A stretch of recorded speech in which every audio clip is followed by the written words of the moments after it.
bakristo bavandimwe dusangiye kwemera Yesu Kristo akuzwe. Yesu Kristo akuzwe. Ejo Yesu yatubwiye ko ari we nzira, ukuri n'ubugingo. Uyu munsi yongeye kutubwira ko ari we mugati utanga ubugingo. Iyo tugiye guhazwa hari sengesho umusaserdoti avuga buhoro yisabira, ariko tunadusabira n'abakristo bagiye kwakira Yesu Kristo. Iryo sengesho rigira riti: Nyagasani Yesu Kristo, umubiri n'amaraso byawe ngiye guhabwa ntimviremo impamvu urubanza n'ubucibwe, ahubwo ku mpuhwe zawe bingirira akamaro ko kurindwa nawe ku mutima no ku mubiri, kandi bimbere nk'umuti nkeneye guhabwa. Iryo sengesho ni ryiza, ariko harimo n'umwitangirizwa.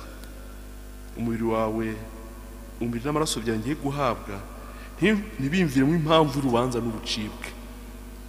Muzi ko uyu mutwe wa gatandatu Yesu Kristo yabanje gutubura imigati.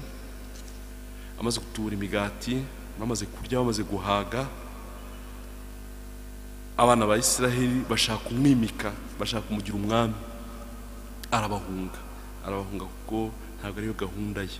Ntabwo yashakaga, we yashakaga ko akora icyo kimenyetso, noneho bakarushaho kumwemera ko yatumwe n'Imana, kandi si we bagomba kumwimika, kuko we ibyo yakoraga byose yakoraga ibyo se yamutegetse.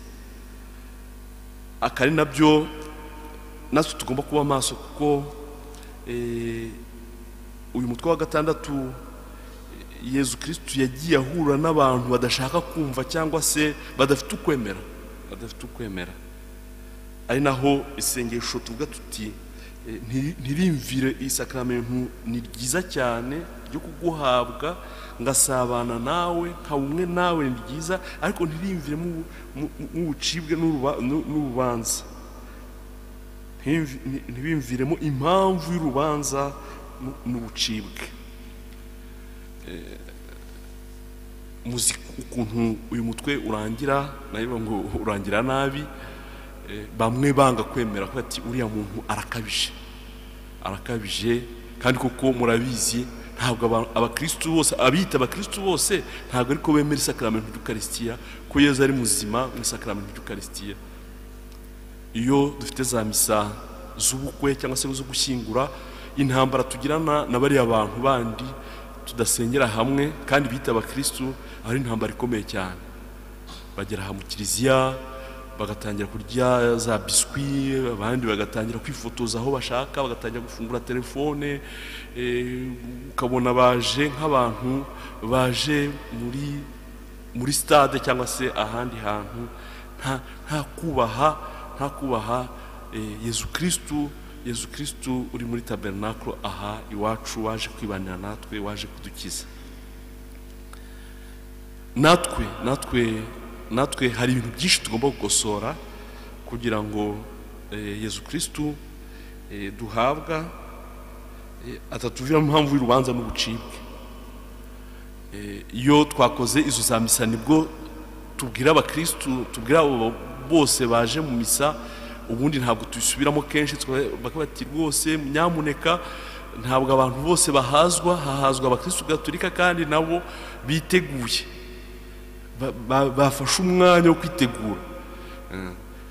Natwe muri ibi bihe tuzongera tubisubiremo, ahari sinzi, muzadufashe mutubwire uko mubitekereza cyangwa uko byagenda, kuko ubu muri ibi bihe bya nyuma bya Covid twagize ibibazo, bakavuga ngo kubera dusanga abakristo mu ntebe zabo, ukabona umuntu koko ntabwo yakiriye Kristo nk'uko bikwiye. Ndetse n'abavandimwe baba muri zino nshe, umushyitsi w'icyubahiro arasanganirwa. Umushyitsi w'icyubahiro ntabwo yaza iwawe, umuntu ukumbuye, umuntu ushaka ngo agusange ahantu witsimbye ukuntu. Mwibaze abavandimwe b'abaririmbyi banyihanganire, Yesu Kristo agusanga aho hantu utakoze uko ushoboye kugira ngo uze umusanganire umwakire. Haba mujya mubabona umuntu afite igikayi mu kaboko ajya guhazwa, ukibaza uko biri bugende. Rwose twihangane, dufashanye kugira ngo twerekane ko dufite ukwemera, kandi noneho Yesu Kristo duhawe ntibituviremo impamvu y'urubanza n'ubucibwe. Kwakira Yesu Kristo wumva kuko ufite iyo nyota yo kumwakira, kandi ufite n'isuku y'umutima n'umubiri. Irindi sengesho tuvuga tuti: Nyagasani Yesu Kristo, umwana w'Imana nyir'ubugingo, wewe wahaye isi ubuzima ubigisha urupfu rwawe ku bushake bw'Imana Data, kandi wifashishijwemo na Roho Mutagatifu, unkize ibyaha byanjye byose n'ibyago byose, ubinkirisha umubiri wawe n'amaraso yawe ngiye guhabwa, maze umpe guhora nkomeye ku mategeko yawe no kutagira ubwo nitandukanya nawe bibaho. Twe turemera nk'uko Petero yatuvugiye, yongera tuvugire, yongera dusabire ati: Nyagasani, twagana nde wundi ko ari wowe ufite amagambo y'ubugingo bw'iteka. Amen.